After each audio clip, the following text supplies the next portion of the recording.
2019 assembly का election हुआ। मुफ्ती इस्माइल साहब चुनकर आए, आसिफ शेख साहब हारे। उसके बाद उन्होंने डबल वोट कट करने के ताल्लुक से जो भी कार्रवाई की, उनकी ज़बानी थी प्रांत ऑफिस के बाहर के लगभग 35,000 वोट काटी गई।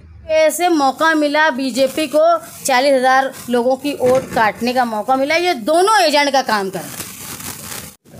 जो प्रेस कॉन्फ्रेंस लीग थी आसिफ शेख साहब ने अपने इलेक्शन हारने के बाद, तो उनका ये कहना था कि पूरे शहर के मुख्तलिफ इलाकों से वोट बढ़ाई गई है और वो वोट बोगस है। ये चक्कर में मैं ये मानती हूँ आसिफ साहब की इस हरकत से फ़िरका परस्तों को बीजेपी को मौका मिला ये बोलने का। आप तो ये जो हो रहा है शहरियत ख़त्म करना, तो मुझे नहीं समझ में आ रहा है इसमें कौन बीजेपी का एजेंट है जो 40,000 लोगों को ऐसे ही नाम कार्ड दे रहा है। आया और मुफ्ती साहब की जैसा रिकॉर्ड रहा है कि वो हमेशा अपना मतलब पूरा होने के बाद उन्होंने ये भी नहीं सोचा कि ये लोग सिर्फ मेरी वजह से परेशान है क्योंकि मुझको वोट दी। इनको महरूम करने में शेख आसिफ इलेक्शन हारने के बाद इनकी खुदगर्जी और मुफ्ती साहब की चुन के आने के बाद अपना मतलब निकल जाने के बाद उन्होंने अपने वोटरों को ऐसे ही छोड़ दिया। ये जानते हो राजधानी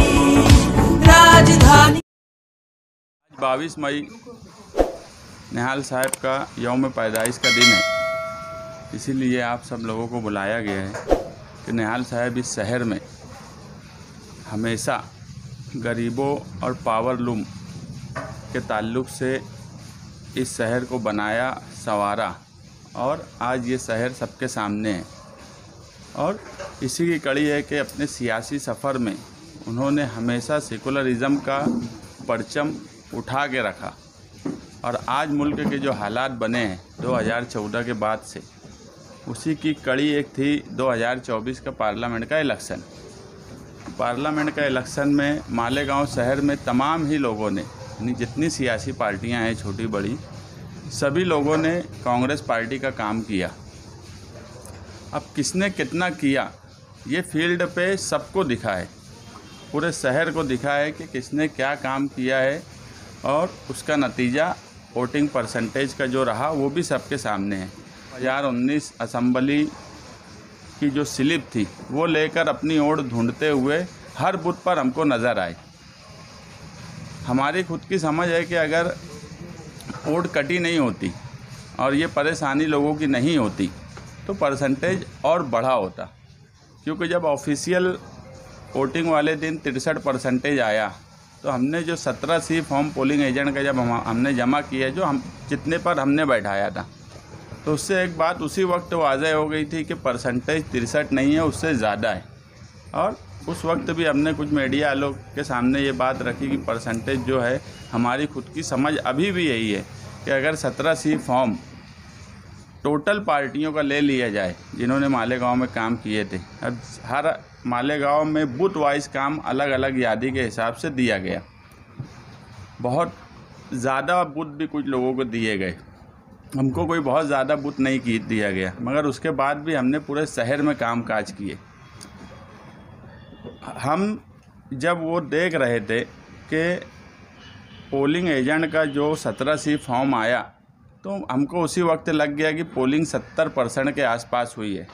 और तभी यह एहसास हुआ कि अगर वोटिंग परसेंटेज और बढ़ा होता तो और प्लस पॉइंट होता। मगर मालेगांव शहर के लोग काबिल मुबारकबाद हैं कि इतनी बड़ी तादाद में पार्लियामेंट की वोटिंग करना, ये भी एक रिकॉर्ड है मालेगांव शहर।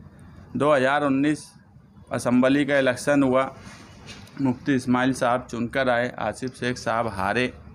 उसके बाद उन्होंने डबल वोट कट करने के ताल्लुक से जो भी कार्रवाई की, उनकी ज़बानी थी प्रांत ऑफिस के बाहर के लगभग 35,000 वोट काटी गई। हमारी मालूमात में 40,000 वोट काटी गई। उसमें बहुत से मामलात ऐसे सामने आए कि डबल वोट के साथ सिंगल लोगों की भी वोटें कट गई।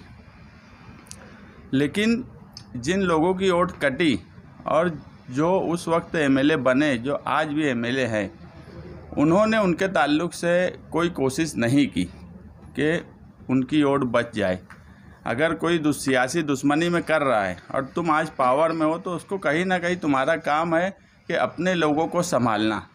मगर हम मुसलसल देख रहे हैं 5 साल से, जो लोग भी मुफ्ती साहब के साथ में रहे, उनकी लिए पूरी दिल और जान से काम किया, वो सियासी पार्टी के वर्कर हों, वोटर हों या गली मोहल्ले के सोशल वर्कर हों, सभी लोगों को छोड़ दिया गया।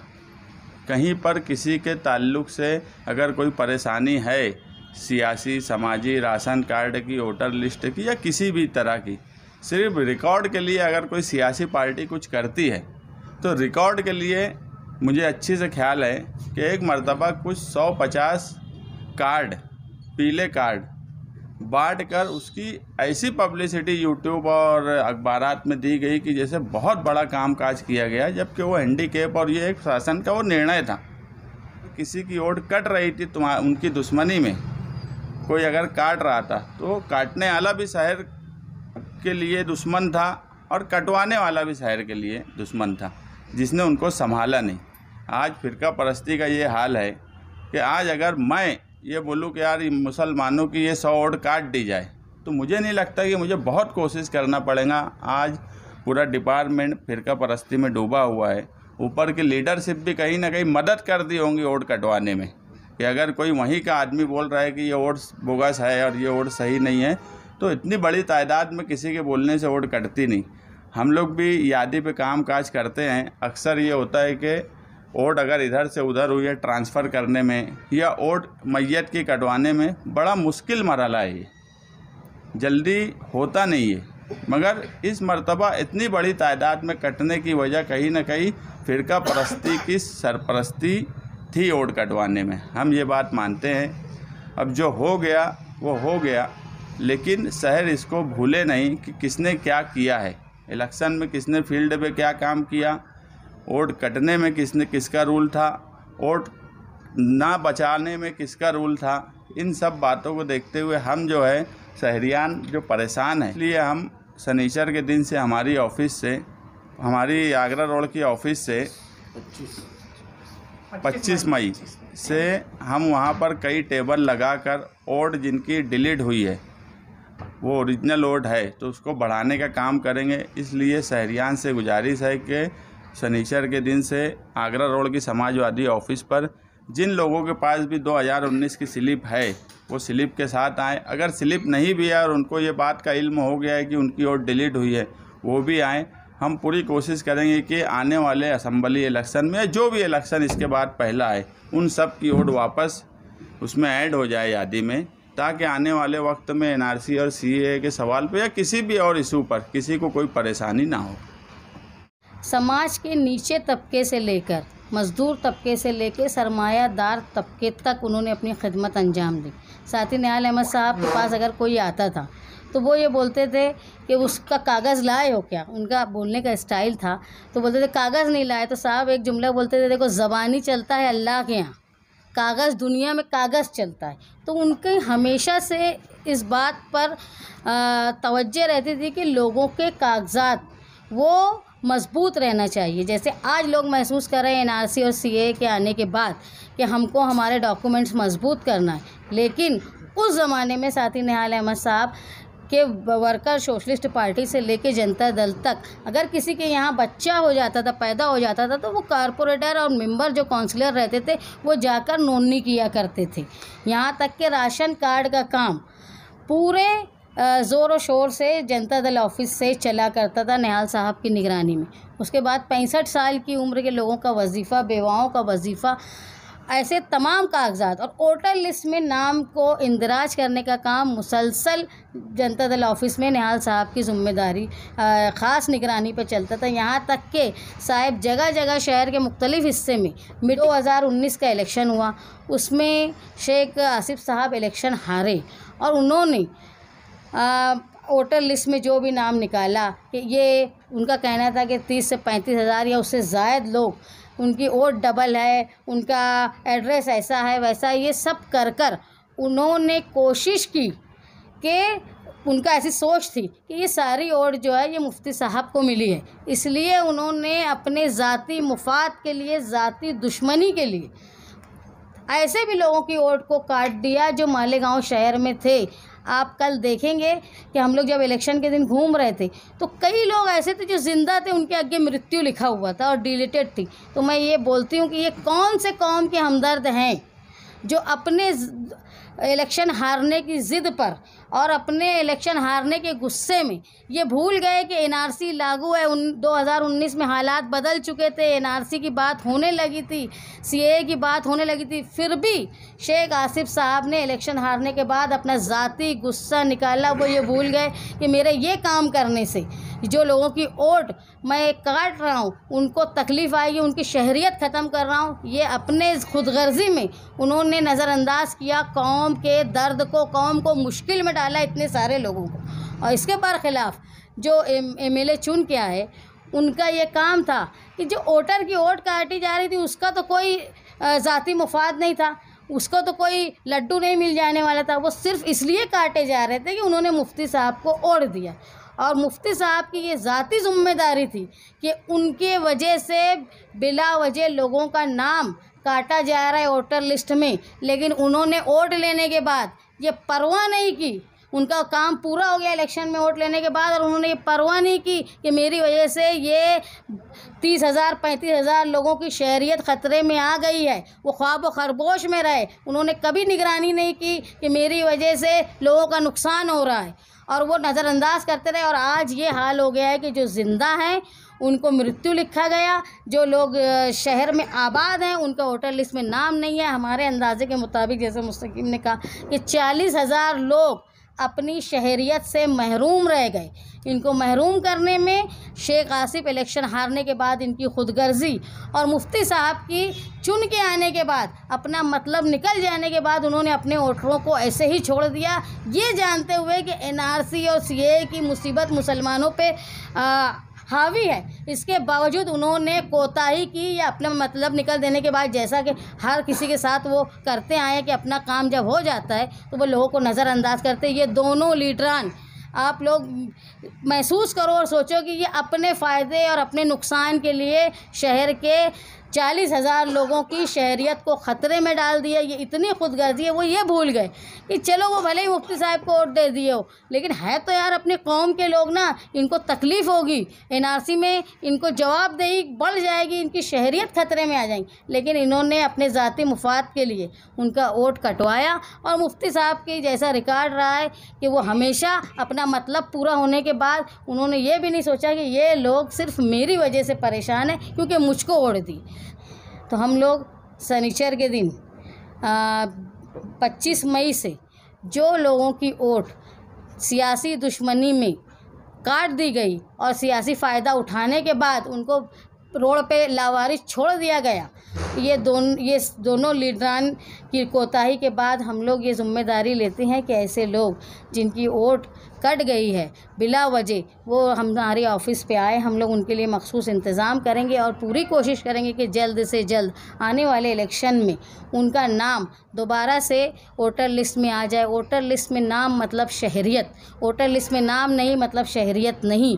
और ये जो हो रहा है शहरियत ख़त्म करना, तो मुझे नहीं समझ में आ रहा है इसमें कौन बीजेपी का एजेंट है जो 40,000 लोगों को ऐसे ही नाम काट दे रहा है। ये 40,000 वोट जो कटी है ये कहाँ जाने वाली थी? सेकुलर पार्टी के उम्मीदवार को मिलने वाली थी। ये दोनों ने नज़रअंदाज किया, काटने वाले ने भी और जो बेचारा वोट ले लिया और भूल गया कि हमको इनकी जिम्मेदारी थी, मेरी वजह से नुकसान में, ये दोनों लोगों की कोताही। और इसको आप लोग शहर ने गौर से सोचना चाहिए कि ये न सिर्फ सियासी फ़ायदा उठा लेने के बाद या सियासी दुश्मनी करने के बाद शहर के कौम के साथ ये लोग जो है वो अपनी सियासी गुस्से का इजहार करते हैं और ये भूल जाते हैं कि जो भी है अपनी कौम है, अपना शहर है। आज इनको वोट दे दिए कल हमारे रहेंगे, लेकिन ये सारी बातें अपनी सियासी लालच में इन लोगों ने नज़रअंदाज की।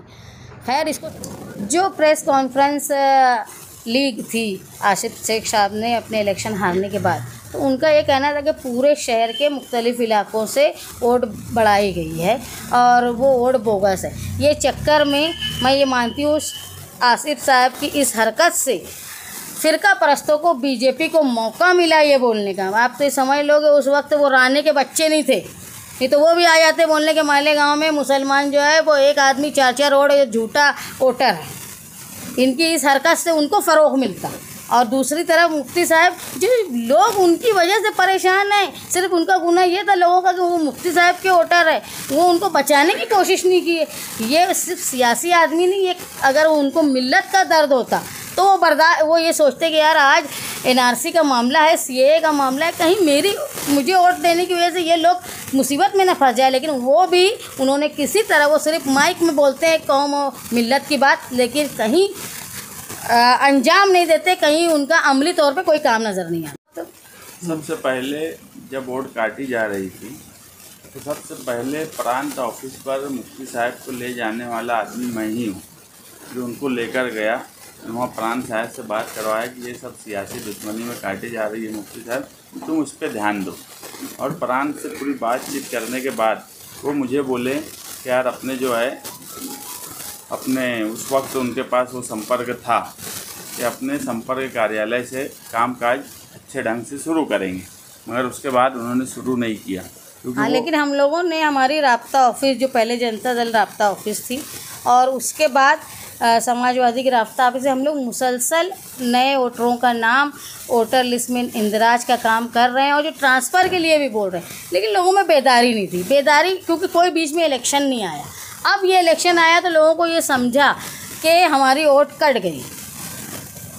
दबदबे की कमी थी कि वो इलेक्शन हारने के बाद भी उन्होंने वोट को कटवा दिया, और ये इलेक्शन जीतने के बाद भी बचा नहीं पाए। मुझे ये लगता है कि ऐसे लोग, इनकी दुश्मनी की वजह से मौका मिला बीजेपी को, 40,000 लोगों की वोट काटने का मौका मिला। ये दोनों एजेंट का काम करें। डायमंड कारपेट, हमारे वहाँ कारपेट, ग्रास, हेडलोन, रेलवे वाला कारपेट होलसेल रेट में दिया जाता है। हमारा पता याद रखें, मुस्तफ़ा बंगार बाज़ार, डायमंड कारपेट।